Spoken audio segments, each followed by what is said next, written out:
بنمالي ديكتاتور ايتر بس ظلم وزور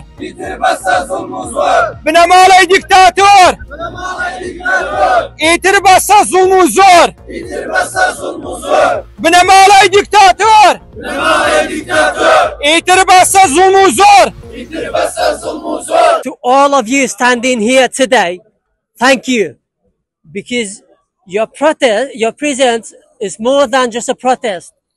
It's a promise that can be buried, a promise that can be forgotten.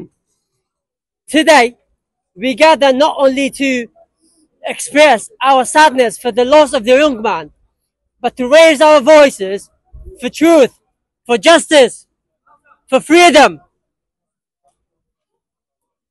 He wasn't holding a gun, he was holding a pen. He wasn't spreading violence, he was spreading questions. He didn't seek power, he sought accountability. He was abandoned, tortured, and murdered. Not by terrorists, not by foreign enemy,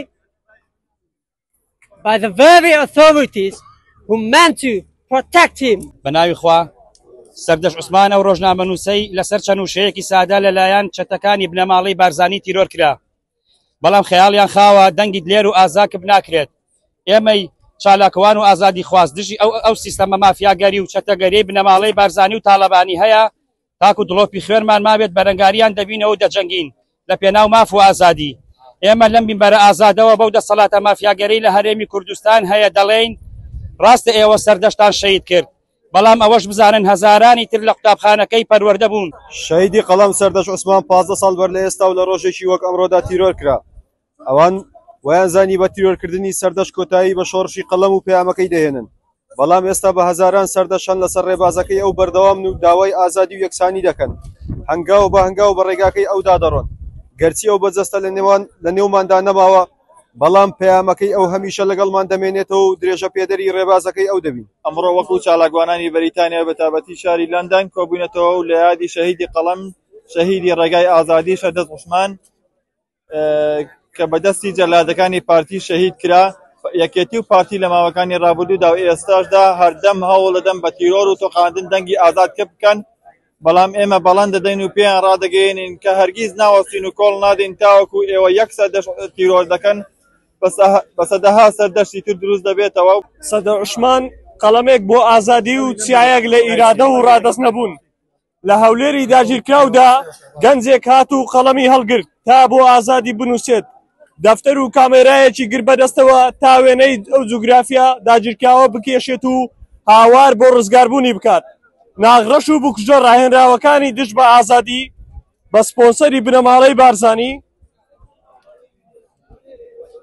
سپۆنسەریان دەکات، بەڵام نەیانتوانی قەڵەمەکەی لێ بسەن و خەونی ئازادی و ڕزگاری بکوژن. ئەویش سەردەش عوسمانە.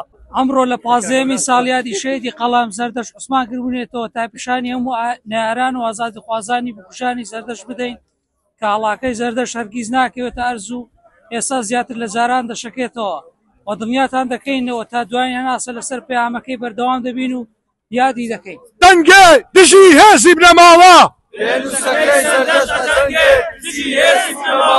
پێنووسەکەی سەردەش ئەجەنگێ دژی هێزی بنەماڵە. وەکو چالاکەوانانی بەریتانیا کۆبوونەتەوە لە شاری لەندەن لە یادی شەهیدی قەڵەم شەهیدی ڕێگای ئازادی سەردەش عوسمان کە بەدەستی جەلادەکانی پارتی شەهید کرا و یەکێتی و پارتی لە ماوەکانی ڕابردوودا و ئێستادا کە هەردەم هەوڵ دەدەن بە تیرۆر و تۆقاندنی دەنگی ئازاد بکەنەوە، بەڵام ئێمە بەڵێن دەدەین لەسەر ڕێبازەکەی بەردەوام بین و کە هەرگیز ناوەسین و کۆڵ نادەین هەتا وەکو ئێمە یەک سەردەش تیرۆر دەکەن و ئێمە بە سەدەها سەردەش تر دروست دەکەین و دەبینە پشتیوانین بەخوای گەورە کۆتایی دێنی بە دەسەڵاتی تیرۆر و تۆقاندنی جوز بنەماڵە و پارتی وێکێتی. خۆ دڵنیا بن سەد لە سەد، تڕۆ ئەبن وەک ئەسەد. هەژماری من هی تۆیە لەلای ئێمە تڕۆیە سەرۆکی وڵاتمانی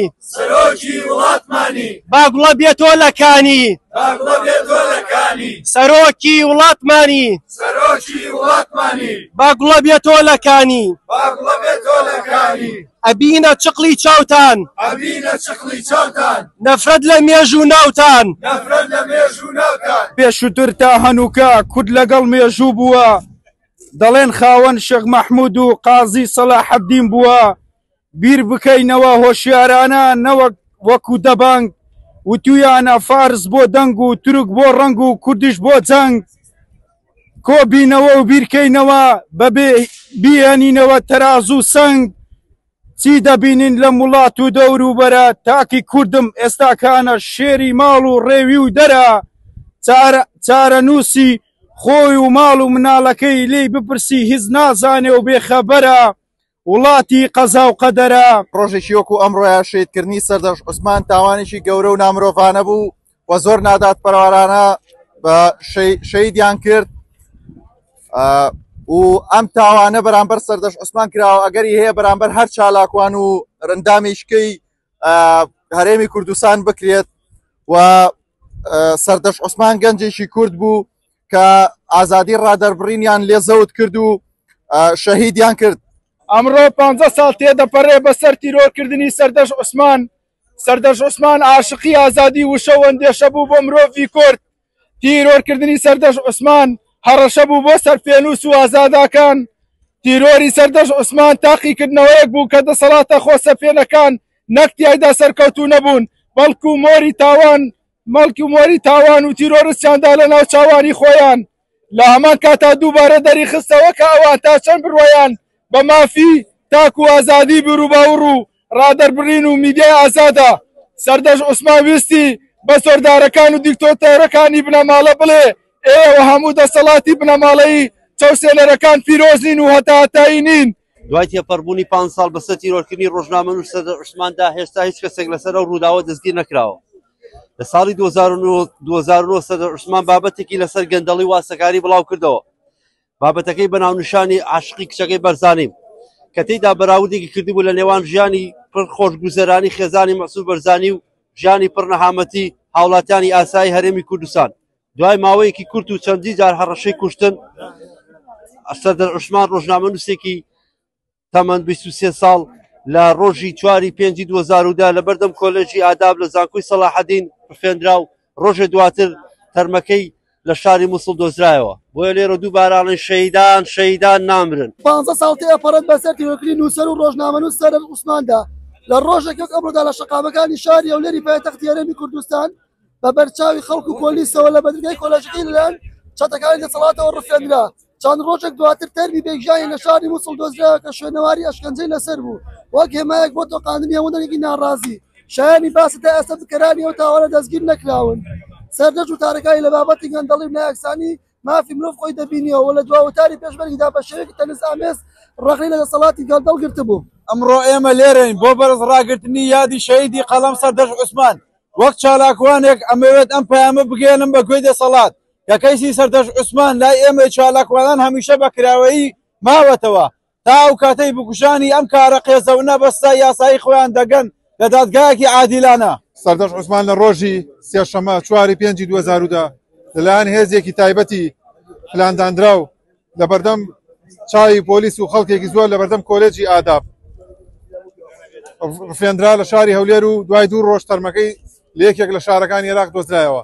سەردەش عوسمان چۆن ڕیزی پیاوە مەزنەکان و دنیا و بۆیە هەتا ناوی بە بەرزی دەمێنێتەوە. زەردەشت و ئازادی و دووشتن لێک نابنەوە لە فەرەنگی کولتوری خەڵکی عێراق و هەرێمی کوردستان. قەڵەم بەدەستێکی بوێر لە شاری هەولێر لە بەردەم زانکۆ بە پێشچاوی پۆلیس و مامۆستا و قوتابیان بە ڕۆژی ڕووناک دەڕفێنرێت و تیرۆر دەکرێت. هاوڕێیان ئەم پارتە میلیشیایە چەک بەدەستە لەم ڕۆژەدا پەیامیدا بە ڕۆژنامەنووسان و چالاکوانان و ئازادی خوازاندا کە هەر کەسێک باسی مافی ئازادی ڕادەربڕین و گەندەڵیەکان بکات تیرۆر دەکرێت. ئەوە 15 ساڵ بەسەر شەهیدکردنی سەردەش تێدەپەڕێت بەڵام ئەو بەردەوام لە ناودڵ و دەرونی گەنجان و ڕۆژنامەنووسان و چالاکوانان و ئازادی خوازاندا شیرینتر دەبێت. هەمیشە لە بیرمان بێ کە هەرگیز ڕووناکیی بە تاریکی ناکوژێتەوە. سەردەش عوسمان ڕاستە لە جەسەدە نەماوە، بەڵام دەنگی ئەو لە ڕۆحی هەر چاکی کەسێکدا کە لە پێناو دادپەروەری و ماف و ئازادیدا جەنگێت. لێرەوە ئیدانەی ئەو تاوانانە دەکەین کە ئەو دوو بنەماڵە دەسەڵاتدارە بەرامبەر چالاکوان و ڕۆژناموسان ئەیکەن. داواکارین بکوژانی سەردەش عوسمان و تەواوی بکوژانی قەڵەم بە سزای خۆیان بگەن. بەداخەوە تا ئێستا لە هەرێمی کوردستان بکوژانی سەردەش عوسمان حاکمون و حکمون دەکەن. هێشتا ڕۆژنامەگەری و چاپەمەنی ئازاد لە هەرێمی کوردستان لە ژێر مەترسیدایە. بۆیە بکوژانی سەردەش عوسمان و تەواوی بکوژانی قەڵەم بە سزای خۆیان نەگەیشتون. ئەوەی کە زیاتر ئازاری ڕۆحی هەموو ئازادی خوازان دەدات ئەوەیە کە تا ئێستا بکوژانی ئەم تاوانە قێزەوەنە دەستگیر نەکراون و ڕاپێچی دادگا نەکراون. لە کاتێکدا هەموو ئاماژەکان بۆ ئەوەن کە بە فەرمانی ڕاستە و خۆی پارتی ئەم کارە چەپەڵە ئەنجام دراوە، بەڵام پارتی و یەکێتی پیشەی هەمیشەییان هەموو کەیسی تیرۆری ڕۆژنامەنووسان بەلاڕێدا دەبن.